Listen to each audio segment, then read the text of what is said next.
नमस्कार दोस्तों, स्वागत है आपका अपने यूट्यूब चैनल टुडे एग्जाम पर। दोस्तों आज है 12 सितंबर 2022 और आज आरआरबी ग्रुप डी की एग्ज़ाम थी। तीनों पाली की एग्ज़ाम समाप्त हो चुकी है।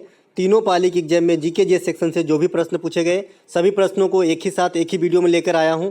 दोस्तों ये वीडियो उन लोगों के लिए काफ़ी इंपॉर्टेंट हो जाती है जो आने वाले समय में आरआरबी ग्रुप डी का एग्जाम देने वाले हैं, क्योंकि बहुत सारे क्वेश्चन एक्स्ट्रा फैक्ट से और कुछ क्वेश्चन हूबहू रिपीट हो जाते हैं। तो चलिए दोस्तों देख लीजिए आज का दिन कैसा रहा टीसीएस वालों के लिए और हमारे अभ्यर्थी के लिए जिन्होंने आज एग्जाम दिया है। मौलिक कर्तव्य किस देश से लिया गया है, इस प्रकार का प्रश्न आया था। सभी शिफ्टों के प्रश्न कंबाइंड है, तो आप देख लीजिएगा कौन से शिफ्ट में आया था, मुझे इतना याद नहीं है, सभी मैंने सीट को एक ही में अटैच कर दिया हूँ। तो रूस के संविधान से लिया गया था। वर्तमान में मौलिक कर्तव्य 11 हैं। अनुच्छेद 51 के ए में रखा गया है मौलिक कर्तव्य, जो भाग 4 के अंतर्गत आती है। इसके बाद मौलिक कर्तव्य संविधान में कब जोड़ा गया, तो 42वां संविधान संशोधन 1976 के द्वारा जोड़ा गया था। मौलिक कर्तव्य से संबंधित जो समिति है ये स्वर्ण सिंह समिति है। इसके बाद यह राज्य के नीति निषेध तत्व के अंतर्गत भाग 4 में बंधित है। नीति निषेध सिद्धांत जो है ये आयरलैंड के संविधान से लिया गया है, आपको ये बात भी ध्यान रखना है, ठीक है। मौलिक अधिकार अमेरिका के संविधान से लिया गया है, जो अनुच्छेद 12 से लेकर 35 तक वर्णित है और भाग 3 में है। और वर्तमान में 6 मौलिक अधिकार हैं, पहले 7 हुआ करता था लेकिन संपत्ति के अधिकार को हटा दिया गया है 44वां संविधान संशोधन 1978 के द्वारा। और वर्तमान में संपत्ति के अधिकार कहाँ पर है, तो ये आर्टिकल 300 के क में है, जो विधिक अधिकार के रूप में वर्णित है। एक प्रश्न आया था कि कॉमनवेल्थ गेम 2022 में 62 केजी फ्री स्टाइल में स्वर्ण पदक किसने जीती। तो जो 62 केजी फ्री स्टाइल में स्वर्ण पदक जीती थी ये थी साक्षी मलिक, ये रेसलर हैं। कॉमनवेल्थ गेम की शुरुआत बात करें तो 1930 में कनाडा के हैमिल्टन से होती है। 2022 की जो कॉमनवेल्थ गेम हुआ ये बर्मिंघम इंग्लैंड में हुआ है और 2022 में कुल 61 पदक भारत ने प्राप्त किया और चतुर्थ स्थान जो है हासिल किया था। पहला स्थान पर बात करें कौन सा देश रहा था, तो ऑस्ट्रेलिया रहा था। और भारत की जो पदक की कॉन्फिगरेशन है ये 22, 16 और 23 है। 22 स्वर्ण है, 16 रजत है और 23 कांस्य है। कांस्य में जो है एक T20 वर्ल्ड कप भी आ जाएगा, ये बात भी आपको ध्यान रखना है। पहला स्वर्ण पदक मीराबाई चानू के द्वारा ही जीता गया था। उसके बाद जो शुरुआती ध्वजवाहक रहे ये पीवी सिंधु रही थी और मनप्रीत सिंह। उसके साथ जो समापन ध्वजवाहक रहे थे ये शरत कमल थे। तो आपको इतनी सी बात याद रखना है कॉमनवेल्थ गेम से, ठीक है। एक प्रश्न आया था कि भोजन का पाचन कहाँ से शुरू होता है, तो ये मुख से ही शुरू होता है। मुख में जो लार होता है इसमें टाइलिन नामक इंजाइम होती है और साथ ही साथ एमाइलेज नामक इंजाइम भी होती है। ये स्टार्च को पचाने में मददगार है और यहीं से जो है पाचन क्रिया शुरू हो जाती है। उत्तल दर्पण में फोकस दूरी धनात्मक होती है, ऋणात्मक। तो उत्तल दर्पण में जो फोकस दूरी है ये आपका धनात्मक होती है और अवतल दर्पण में ऋणात्मक होती है।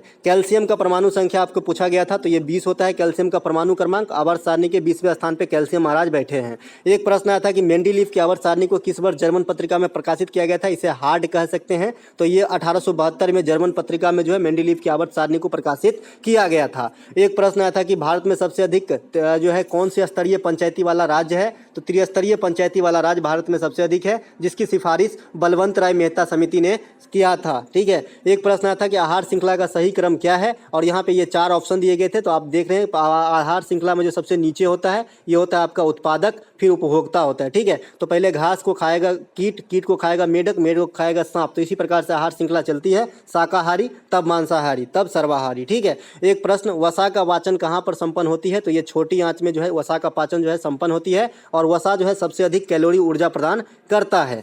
ज़्यादा वसा भी शरीर के लिए खराबी करता है। डिफ्थीरिया किससे होता है, तो ये जीवाणु के द्वारा होने वाला बीमारी है डिफ्थीरिया, कुकुर खांसी, ये सब, ठीक है। मार्च 2022 में संसद के कार्यकारी मंत्री कौन थे, ये भी रिपीट किया हुआ प्रश्न है। तो प्रहलाद जोशी जो है ये आपका संसद के कार्यकारी मंत्री हैं। एक प्रश्न यहाँ पे आया था कि मेंडलीव की आवर्त सारणी में बाएं से दाएं जाने पर ऑफसाइड पर क्या प्रभाव पड़ता है, इसका आंसर मैं नहीं जानता हूँ। अगर आप जानते हैं तो मुझे कॉमेंट करके जरूर बताएं कि इसका आंसर क्या होगा। आधुनिक आवर्त सारणी वाले का जानता हूँ, इसका थोड़ा मुझे रीड करना पड़ेगा। श्रेणी क्रम में 3 प्रतिरोध जुड़े हुए थे, तो समतुल्य प्रतिरोध, तो श्रेणी क्रम में जब भी जुड़ा होता है तो R बराबर R1 plus R2 plus R3 हो जाता है। अगर 4 को होता तो 4 बार जोड़ देते, यही हो जाता है आपका समतुल्य प्रतिरोध श्रेणी क्रम में। समानांतर क्रम में आएगा हिसाब, आगे मैं आपको बता दूंगा, ठीक है। उत्तल दर्पण की फोकस दूरी आपको 30 सेंटीमीटर दिया गया था, वस्तु की दूरी 40 सेंटीमीटर, तो प्रतिबिंब की दूरी क्या होगी। अब उत्तल दर्पण इस प्रकार की होती है, फोकस दूरी आपका दाहिने साइड होता है और उत्तल दर्पण में जो है फोकस दूरी आपको पॉजिटिव लेना है हमेशा, और वस्तु की दूरी चाहे उत्तल दर्पण हो चाहे अवतल दर्पण हो निगेटिव ही लेना है, और प्रतिबिंब की दूरी जो उत्तल दर्पण है इसमें आपको पॉजिटिव लेना है।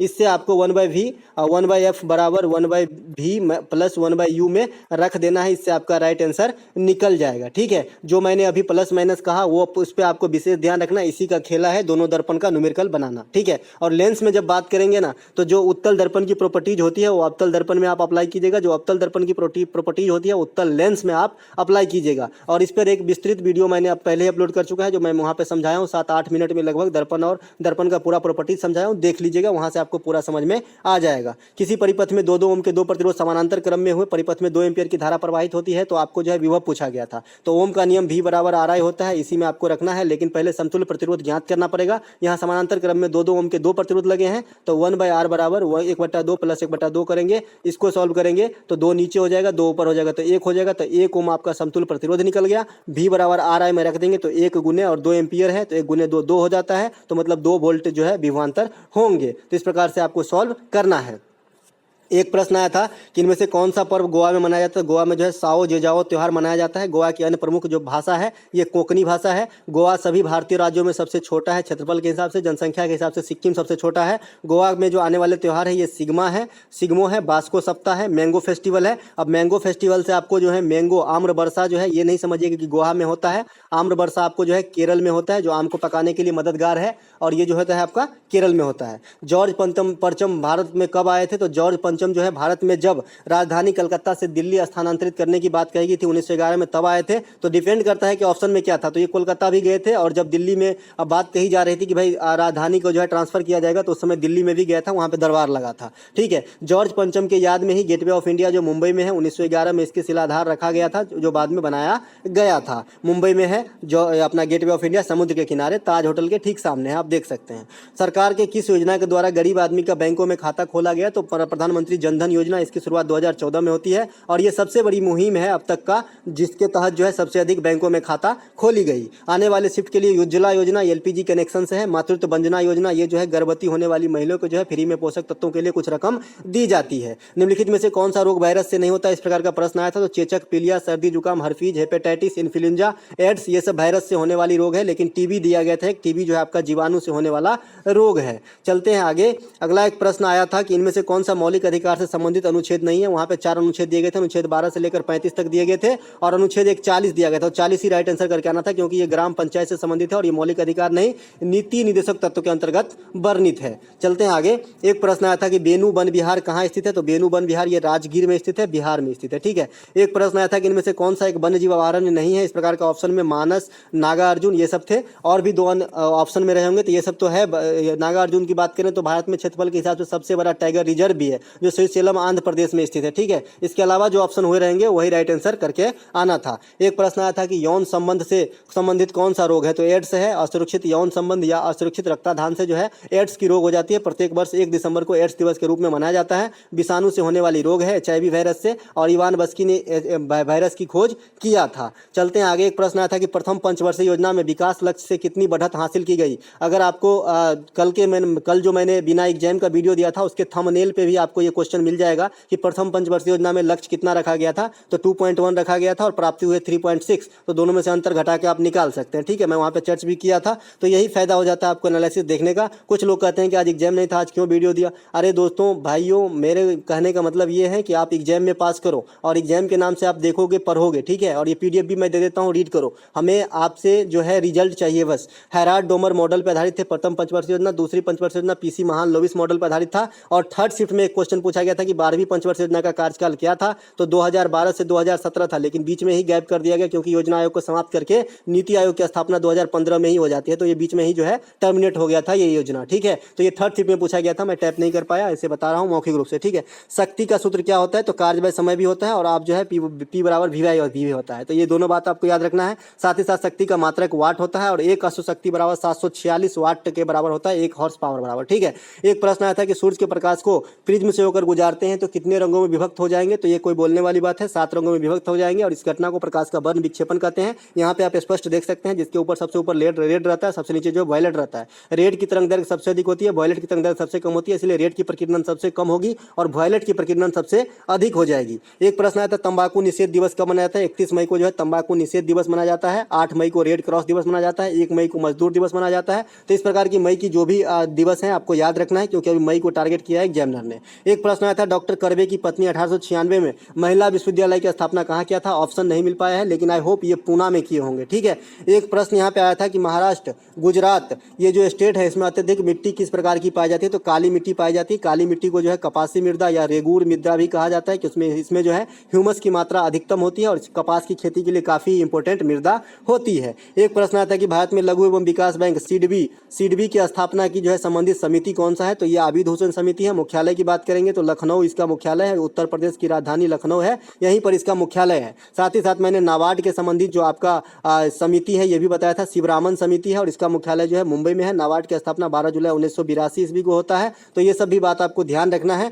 मुख्यालय कहाँ है? लखनऊ में है सीडबी की, और नाबार्ड की मुख्यालय है आपका मुंबई में। ठीक है, एक प्रश्न आया था कि मानव तस्करी पर रोक तथा बच्चों के जो बलात् श्रम पर निषेध है ये कौन से आर्टिकल में है? तो आर्टिकल 23 में है। मौलिक अधिकार से जो भी आर्टिकल है मैं आपको पीडीएफ में एकदम सजा के लिख के दे दिया हूँ, 12 से 36 तक आपको देखना आपका काम है। आप देखिए और इंपॉर्टेंट चीज़ जो है उसको टिक कीजिए, माइंड कीजिए और याद रखने की कोशिश कीजिए। सबसे ज़्यादा जैन धर्म को प्रचार प्रसार किसने किया था? दोस्तों जैन धर्म के संस्थापक तो ऋषभदेव थे, ऋषभदेव, लेकिन ये ज़्यादा नहीं फैला पाए। जैन धर्म को फैलाने का काम जो है भगवान महावीर, जो 24वें तीर्थंकर एवं लास्ट तीर्थंकर भी हुए, तो यही ने किए थे। ठीक है, जैन धर्म के 23वें तीर्थंकर आप याद रखेंगे पार्श्वनाथ थे, तो आपको ये बात भी ध्यान रखना है क्योंकि ये भी पूछा जाता है। ठीक है, एक प्रश्न आया था कि हॉर्नबिल त्यौहार कहाँ मनाया जाता है? हॉर्नबिल त्यौहार नागालैंड में, और मैंने आपको त्यौहार का एक लिस्ट दे दिया हूँ 15 त्यौहार का, उसी से सारे प्रश्न आ रहे हैं। आप पीडीएफ देख लीजिएगा, बैक साइड में जाइएगा आप टेलीग्राम पे, आपको मिल जाएगा। एक प्रश्न आया था कि इनमें से कौन सी मेला जम्मू कश्मीर में लगती है? जम्मू कश्मीर में जो है खीर भवानी मेला लगती है, और यही ऑप्शन में दिया गया था और यही राइट आंसर करके आना था। एक प्रश्न यूएनडीपी से संबंधित आता है, यूनाइटेड नेशनल डेवलपमेंट प्रोग्राम, लेकिन ये ऑप्शन नहीं मिल पाया और प्रश्न भी क्लियर नहीं है, तो बताइएगा कि प्रश्न क्या था। एक प्रश्न आया था कि गर्भ में बच्चों को पोषण कहाँ से प्राप्त होता है? तो गर्भनाल से भी प्राप्त हो सकता है, माता की रुधिर से भी प्राप्त हो सकती है और प्लेसेंटा से भी प्राप्त हो सकती है, तो डिपेंड करता है कि ऑप्शन में क्या था। ठीक है, एक प्रश्न यहाँ पे फिर से आया था कि उत्तल दर्पण में फोकस दूरी 2.5 मीटर है और वस्तु की दूरी 10 मीटर, तो प्रतिबिंब की दूरी। दोस्तों आपको बार बार मैं न्यूमेरिकल सिखाने का प्रयत्न कर रहा हूँ। 1/f बराबर 1/v प्लस 1/u होता है आपका दर्पण का फार्मूला। और उत्तल दर्पण की जब भी बात करेंगे तो आप फोकस दूरी भी पॉजिटिव लेंगे और जो प्रतिबिंब की दूरी है वो भी पॉजिटिव लेंगे, और वस्तु की दूरी चाहे कोई सा भी दर्पण चाहे कोई सा भी लेंस हमेशा निगेटिव लेंगे। इसी पर आप बैठाएंगे, आपका आंसर निकल जाएगा। चलते हैं आगे। अच्छा कर ही देता हूँ, यहाँ पे है फोकस दूरी कितना है? तो फोकस दूरी हो जाएगा 1/5/2, मतलब 2/5 हो जाएगा आपका फोकस दूरी। ठीक है, और इसके बाद में आपका क्या है? वस्तु की दूरी है 10 मीटर, तो 1/v प्लस 1/10 हो जाएगा, और ये तो माइनस के हो जाएंगे तो इधर आके जोड़ जाएंगे, तो 10 1/10 और 2.5, तो 2/5 और 1/10 को जोड़ देंगे। ठीक है, तो 10 एलसीएम हो जाएगा, तो 3/10 आपका जो है आंसर हो जाएगा। ठीक है, चलते हैं आगे। अगला एक प्रश्न है यहाँ पे, जब भी पावर निकालने की आपको बात आए, लेंस में क्षमता निकालने का, तो 1/f को पहले मीटर में बदलें और जो भी निकलेगा उतना ही डायोप्टर आपका आंसर हो जाता है। न्यूमेरिकल बनाने के लिए आपको पहले ये जरूर ध्यान में होना चाहिए कि f क्या होता है, फोकस दूरी, v क्या होता है, प्रतिबिंब की दूरी, और u क्या होता है, वस्तु की दूरी। ठीक है, और अवतल दर्पण में क्या कंडीशन होती है कि वास्तविक और काल्पनिक दोनों बनती है, तो वास्तविक जब बनेगा तब v का जो है आप माइनस में रखेंगे, और जब भी अवतल दर्पण में काल्पनिक प्रतिबिंब बनेगी v का मान पॉजिटिव लेंगे। लेकिन अवतल में ये लोचा नहीं है, अवतल में डायरेक्ट जो है v का मान हमेशा पॉजिटिव, f का मान हमेशा पॉजिटिव, u का मान हमेशा निगेटिव। तो अवतल दर्पण अगर पूछ दिया जाए तो आप समझिए कि आपका काम जो है आधा ऐसे ही सॉल्व हो गया। एक प्रश्न आया था, रामानुजन पुरस्कार 2021 किसे दिया गया? तो ये प्रोफेसर नीना गुप्ता को दिया गया था रामानुजन पुरस्कार 2021। 57वां ज्ञानपीठ पुरस्कार जो लेटेस्ट वाली है दामोदर मौर्य को दिया गया है, ये कोंकणी भाषा के राइटर हैं। और 56वां अगर आपसे पूछा जाए तो नीलमणि फुकन को दिया गया है, ये असमिया भाषा के हैं। तो दोनों चीज़ आपको याद रखना है। एक प्रश्न आया था, अप्रैल 2022 तक 6 वर्ल्ड कप खेलने वाली महिला कौन है? तो ये मिताली राज है। सचिन तेंदुलकर और जावेद मियांदाद के बाद एकमात्र ऐसे खिलाड़ी हैं जो 6 वर्ल्ड कप खेले हैं। ठीक है, विश्व की तीसरे खिलाड़ी हैं, तीन जो 6 वर्ल्ड कप खेले हैं, मतलब 2 पहले हैं, एक सचिन है, जावेद मियांदाद है, ये तीसरे खिलाड़ी बने हैं। पहला दोहरा शतक इन्होंने ही महिला में लगाया, महिला क्रिकेट में, और 10,000 रन भी बनाने वाली ये खिलाड़ी हैं। मेजर ध्यानचंद पुरस्कार जो लेटेस्ट वाले 12 खिलाड़ियों को दिया गया है, इसमें से मिताली राज का भी नाम है और एक सुनील छेत्री का नाम है। और 10 जो है वो आपको ओलंपिक, चाहे पैरा ओलंपिक हो चाहे मेन वाली ओलंपिक हो, वहाँ ना कोई पदक जीता है। तो ऐसे 12 खिलाड़ी को मेजर ध्यानचंद पुरस्कार 2021 जो 2022 में दिया गया था। अब मेजर ध्यानचंद पुरस्कार का पहले नाम राजीव गांधी खेल पुरस्कार हुआ करता था, और 2021 से पहले 2021 में इसका नाम बदल दिया गया। ठीक है, 44वां शतरंज ओलंपियाड 2022 कहाँ संपन्न हुआ? तो ये चेन्नई में हुआ है। ठीक है, विश्वनाथ आनंद इस चैंपियन के 5 बार चैंपियन रहे हैं इस प्रतियोगिता के। इसके बाद प्रथम राजीव गांधी खेल पुरस्कार जो है विश्वनाथ आनंद को दिया गया, जिसका नाम बदल के अब मेजर ध्यानचंद पुरस्कार कर दिया गया है। ठीक है, तो यही बात सब यहाँ पे लिखा हुआ है जो मैं अभी मतलब मौखिक रूप से बताया। इसके बाद ग्राम पंचायत का चुनाव कितने वर्षों के अंतराल पे होती है? तो 5 वर्षों के अंतराल पे होती है। तो मैंने बार बार बताते आया हूँ कि पंचायत को आपको छोड़ना नहीं है, एक शिफ्ट में अगर अगर स्किप भी कर दे तो इसके पीछे जरूर पड़ा रहना है। पंचायत का कार्यकाल 5 वर्ष, न्यूनतम उम्र बनने के लिए सदस्य 21 वर्ष होती है। ठीक है। भारत में पंचायती व्यवस्था की शुरुआत 1959 में राजस्थान के नागौर से होती है। पंचायत व्यवस्था संबंधित समिति बलवंत मेहता समिति, अशोक मेहता समिति, सादिक अली समिति, सिंघवी समिति, ये सब समिति संबंधित है पंचायती व्यवस्था से। इसके बाद 11वीं अनुसूची और 9वां भाग, ये दोनों जो है पंचायती राज व्यवस्था से संबंधित है। 12वीं अनुसूची नगर निगम से संबंधित है। 11 अनुसूची में जो है 29 विषय को शामिल किया गया है। साथ ही साथ 40 आर्टिकल और 243 आर्टिकल के जितने भी ब्रांचेस हैं सभी ग्राम पंचायत से संबंधित हैं। इसके बाद पंचायत सदस्य की न्यूनतम उम्र सीमा 21 वर्ष है, कार्यकाल 5 वर्ष का होता है। पंचायत व्यवस्था का जो हेड क्वार्टर है आपका हैदराबाद में स्थित है। ठीक है, चलते हैं आगे। एक प्रश्न यहाँ पे कि भारत की जलवायु में किस पर निर्भर करता है, ऑप्शन नहीं मिल पाया, लेकिन भारत की जलवायु जो निर्भर करता है इसमें कारक अरब सागर भी हो सकता है, बंगाल की खाड़ी भी हो सकता है, या फिर समग्र रूप से प्राकृतिक जो है संसाधन है ये हो सकता है। तो डिपेंड करता है कि ऑप्शन में क्या था। साथ ही साथ भारत में जो है उष्णकटिबंधीय मानसूनी जलवायु है, यहाँ पे विंटर, गर्मी, बरसात आप देखे होंगे। यहाँ पे एक प्रश्न आया था कि वर्ग 2 की संयोजकता कितनी होती है, जो वर्ग 2 में एलिमेंट है उसकी संयोजकता कितनी होती है, वैलेंसी कितनी होती है, तो इसकी वैलेंसी 2 होती है। ठीक है। अब वैलेंसी किसे कहते हैं, जो किसी तत्व के बाहरी कक्षा में इलेक्ट्रॉन की संख्या होती है उसे वैलेंसी कहते हैं। अब किस कक्षा में अधिकतम कितने इलेक्ट्रॉन हो सकते हैं ये भी आपको बताया हूँ, 2n² फार्मूला में रखना है। अगर कक्षा नंबर 1 है तो 2 × 1 का स्क्वायर मतलब 2 होगा। अगर कक्षा नंबर 2 है तो 2 × 2 का स्क्वायर मतलब 8 होगा। कक्षा नंबर 3 है तो 2 × 9 हो जाएंगे, 3 का स्क्वायर तो 18 हो जाएंगे। तो इस प्रकार से कक्षा में सेलों मतलब इलेक्ट्रॉनों की संख्या होती है। आधुनिक आवर्त सारणी में कुल ज्ञात तत्व 118 है। ज्ञात को मतलब आवर्त सारणी के खोज कौन किया है, वर्तमान वाले तो मोस्ले ने किए हैं। 91 धातु हैं, 20 अधातु हैं, 7 उपधातु हैं तथा 24 जो है सिंथेटिक तत्व है, कृत्रिम रूप से बनाया गया है। इसके अलावा आधुनिक आवर्त सारणी के वर्ग 17 में आपको हेलोजन को रखा गया है जो क्लोरोफ्लोरोब्रोमाइड है, और 18 में जो है अक्रिय गैस को रखा गया है जो helium, argon, krypton, xenon, radon, neon, ये सब जो है 18 में रखा गया है। एक प्रश्न आया था कि ऑक्सीकरण की घटना में क्या प्रतिक्रिया होती है, तो ऑक्सीकरण में जो है ऑक्सीजन का त्याग नहीं होता है, ऑक्सीजन का ऐड होता है और हाइड्रोजन का त्याग होता है। ये मैं थोड़ा सा जो है उल्टा प्रिंट हो गया था और उल्टा ही बता दिया था, माफी चाहता हूँ। मैंने वहाँ पे आई बटन में टैग भी कर दिया है। साथ ही साथ ऑक्सीकरण में अगर इलेक्ट्रॉन की बात करें तो इलेक्ट्रॉन की जो है घटत होती है और जो है अवकरण में इलेक्ट्रॉन की बढ़त होती है। तो इसी को मेरे ध्यान में यही रहा था और यही मैं बोल दिया था। ठीक है, माफ़ कीजिएगा दोस्तों, है ना, गलती हो जाती है ना। एक प्रश्न यहाँ पे आया है कि एल्युमिनियम का परमाणु क्रमांक कितना होता है, तो एल्युमिनियम का परमाणु क्रमांक डायरेक्ट 13 होता है। आपसे पूछा गया था। एल्युमिनियम जो है चालक होता है, धातु होते हैं। ठीक है। बॉक्साइट जो है एल्युमिनियम का प्रमुख अयस्क है, जिस प्रकार लोहे का अयस्क हेमाटाइट, सीडेराइट, मैग्नेटाइट इत्यादि। ठीक है।